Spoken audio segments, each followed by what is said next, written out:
সকাল দেখো সূর্য কিন্তু একটাই, যেভাবে তুমি সকাল দেখো সূর্য কিন্তু একটাই, যত ভাগে ভাগ করো না প্রেম, যত ভাগে ভাগ করো না প্রেম, হৃদয়ে কিন্তু একটাই, যেভাবে তুমি সকাল দেখো সূর্য কিন্তু একটাই।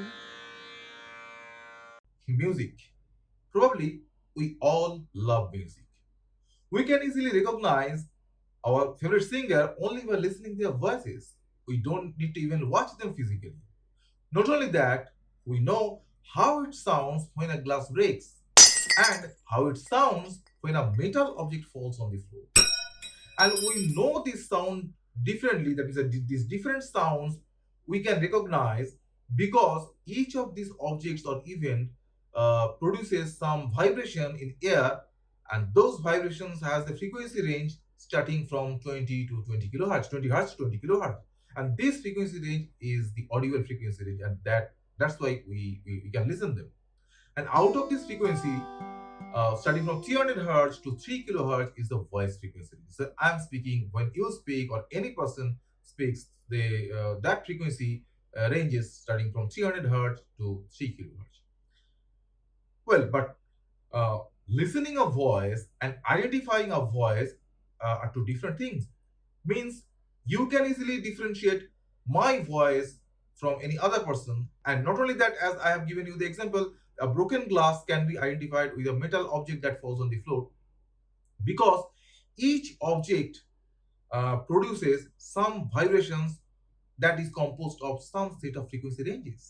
And in order to demonstrate that thing, I'm showing you the spectrum analyzer, the frequency analyzer, and that portrays the real-time variations of my voice quality or my tonal quality. The upper panel represents the time domain signals of my voice quality, and the bottom one represents the frequency domain signal of my voice quality. So in time domain, you can see when I'm speaking, some oscillatory, some sinusoidal type of signals are appearing, and although that is not a pure sinusoidal one, that is a distorted one, and that represents the time domain nature of my voice quality, where the amplitudes when it gets louder, or the amplitudes when it gets larger, so that represents the louderness of my voice. So the y-axis is the amplitude and the x-axis is the time. So over the time, what is the amplitude that you can observe in this time domain panel? On the other hand, the frequency domain panel, you can see the x-axis is the frequencies and y-axis is the amplitude. The amplitude that you are observing in the time domain panel, the same amplitudes are appearing in the frequency domain panel along the y-axis. And along the x-axis, it shows you that what are the frequency components that are gaining larger component, and what are the frequency components that are gaining smaller smaller amplitudes. So the frequency components gaining the larger amplitude, so they are the major components composing my voice, compared with those are attaining the smaller amplitude. So the louderness depends upon the how large is the amplitude, both in time domain and the frequency domain.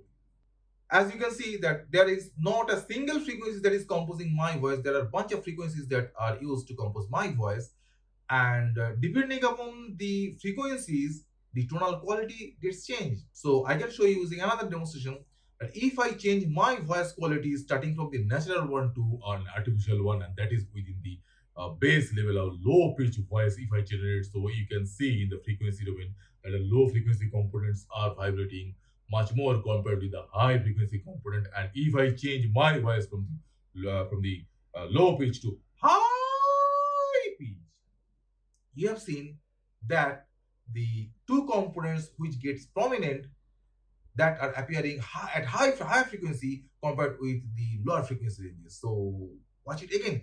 High pitch. One appeared at 500 hertz and another is appearing around 1 kilohertz. So these two frequency components become larger in amplitudes during my high pitch speaking. You can see the frequency components are varying, but whatever the variation of the frequency components, they remain within the range of 300 hertz to 3 kilohertz because it's the voice quality or is the voice frequency. It means that my voice is composed of different set of frequencies, and those frequencies gets generated from my vocal cords.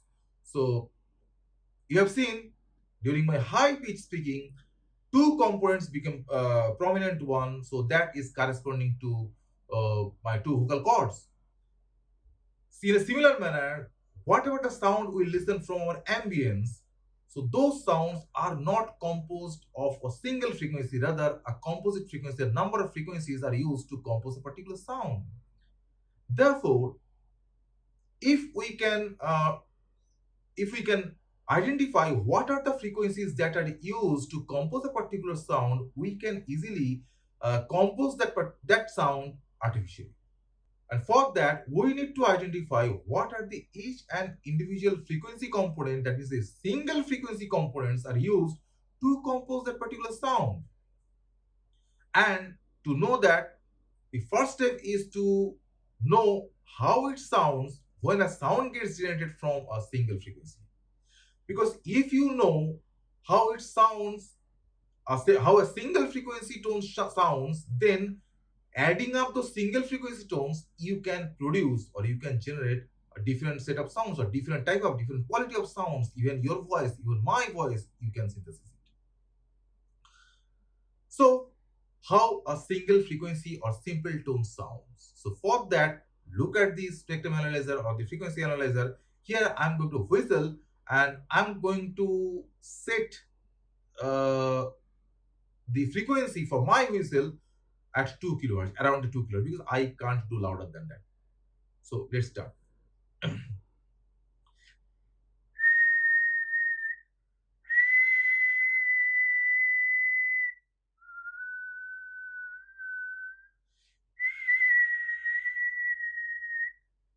You have seen that I can generate a low frequency whistle and a high frequency whistle. Basically, it's not the whistle that generates the frequency, rather it's the frequency that characterize the nature of my whistles. Okay, but when I've whistled, you have seen that the frequency that gets prominent around the 2 kilohertz, and all other frequencies, they are not vibrating. Only the 2 kilohertz frequencies, they were succinctly or they were precisely localized around the 2 kilohertz. Just watch it again.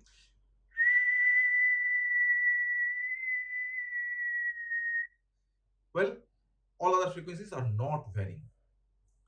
It means this is the single tone frequency which is appearing at 2 kilohertz.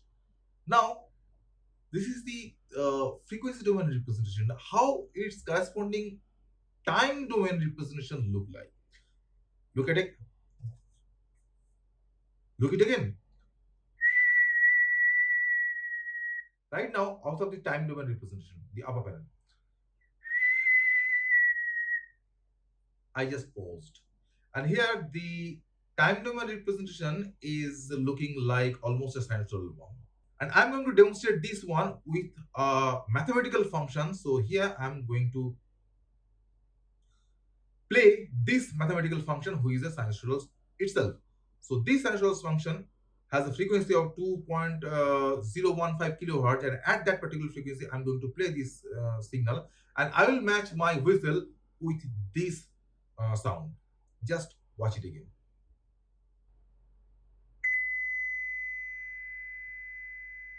At 2 kilohertz, now my whistle.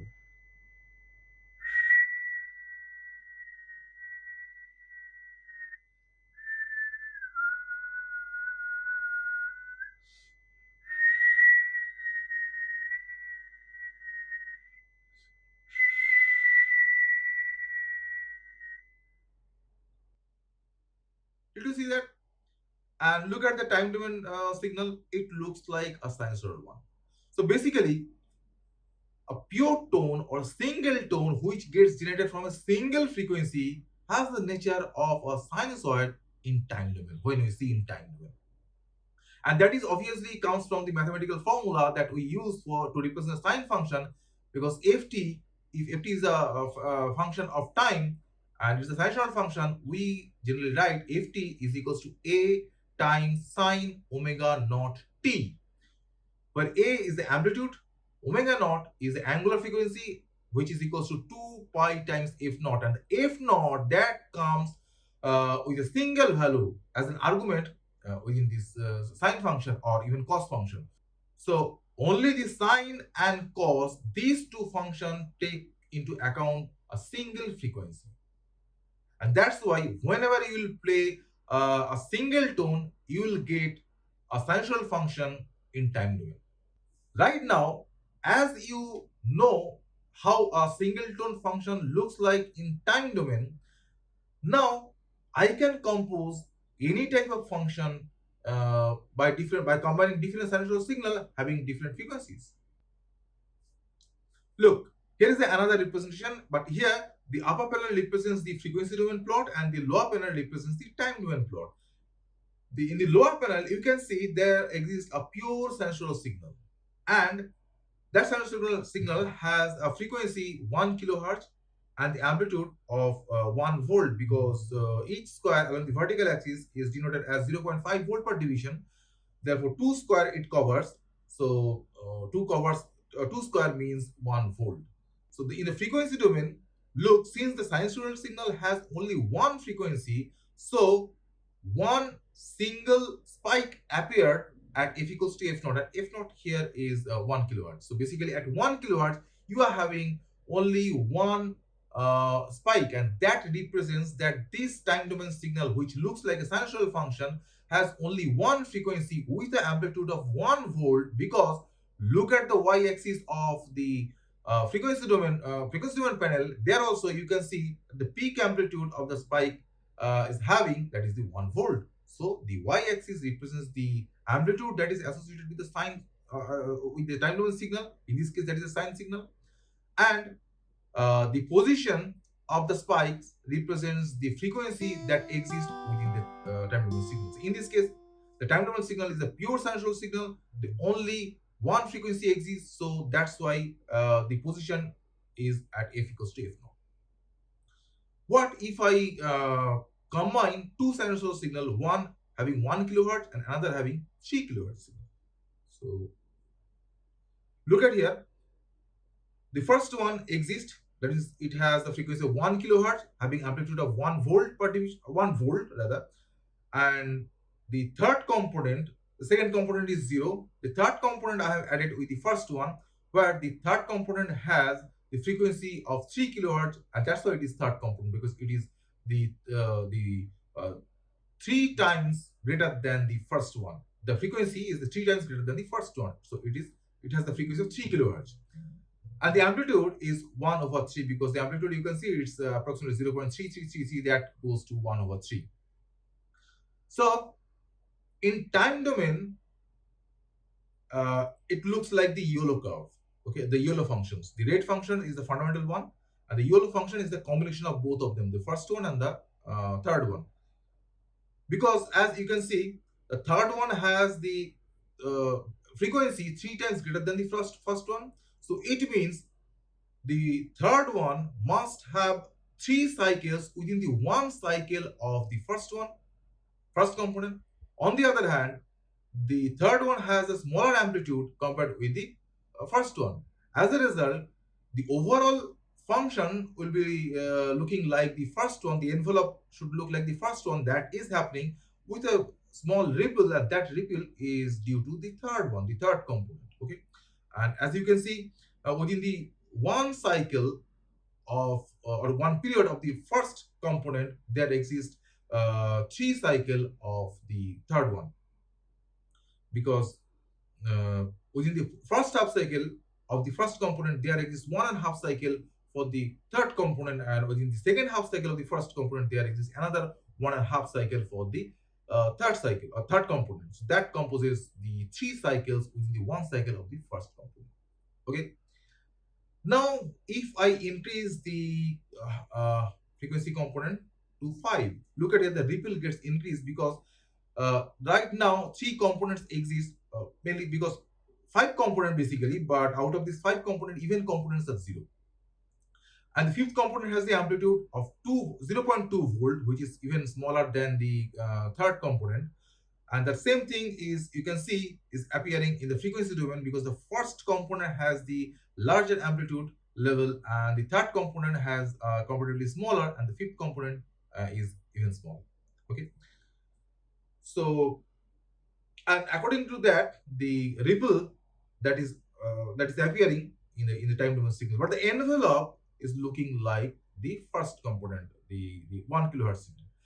In this way, if I increase the component up to 50, look at here what I have composed. I have composed a square wave, and in this way, if you increase the number of components up to 100, up to 1000, the more prominent square wave you can compose. So I have composed a square wave only by adding sine functions, and the sine functions which have the frequencies of odd integer multiple than the first component, and the magnitudes, they are varying with 1 over n, where n is odd. So first one has amplitude 1, second one is 1 by 3, third one is 1 over 5, 1 over 7, 1 over 9, and so on.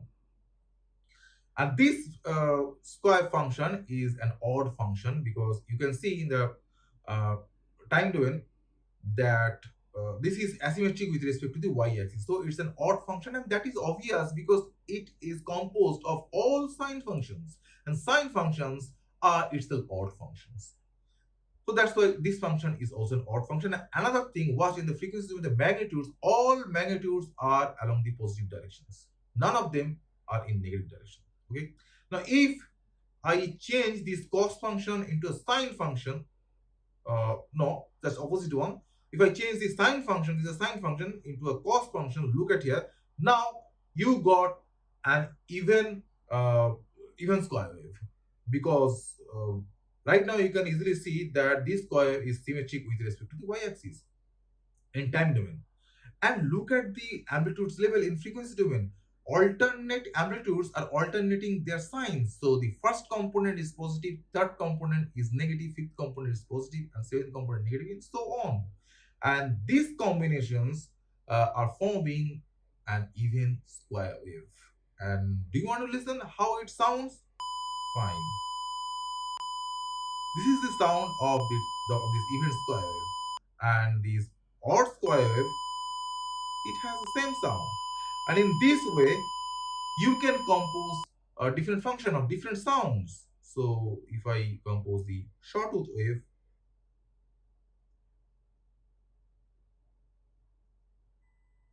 this is the sound of the shortwave wave.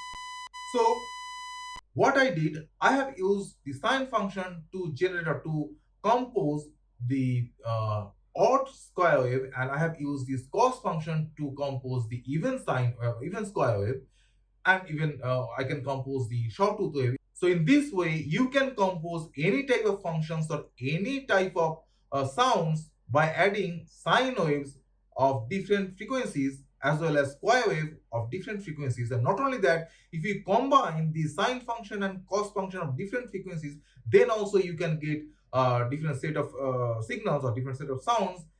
Along with that, if you change the amplitudes level, then also you will get different louderness of your composed sound or your composed signal. And that is what the Fourier series is. It means that any type of function or any type of signal you can compose by adding sine function and cos function having the frequencies which are integer multiple of the fundamental one. If you compose a function or a signal out of only sine function, that signal will be an odd function or odd signal. And if you compose out of only cos function, then that function will be of an even function. And if you compose using sine function and using the combination of sine function and cos function, so that function, or that signal it will not be an even function or odd function, rather it will be a combination of both of them. So all of these things related with this Fourier series, the mathematical part of the Fourier series, I'm going to discuss in my next video, where I will show you how you can decompose using a simple Python program any type of sound you can decompose into your individual components. So I will demonstrate you using my voice, and I will extract how many vocal cords I have, because the more prominent components, or the components which has the uh, largest amplitude in frequency domains, so they are responsible for the most prominent source that exists in my vocal system, and that is the my vocal cord. And that's the thing I will show you. The same experiment you can do with your voice, and you can extract how many vocal cords you have. In addition to that, I'll show you on LTSpice platform how can you compose a complex function that may be a square wave or sawtooth wave or triangular wave, simply using the sine function and the cos function, adding them and combining them. So till then, please stay tuned with my channel. And if you find this video is helpful for you, you know what to do. Please like, share, and subscribe. And please suggest me that different topics that I can make video on them, so that you can have those video on different topics and on your choices. Till then, thank you. Thank you very much. Thank you for being with me.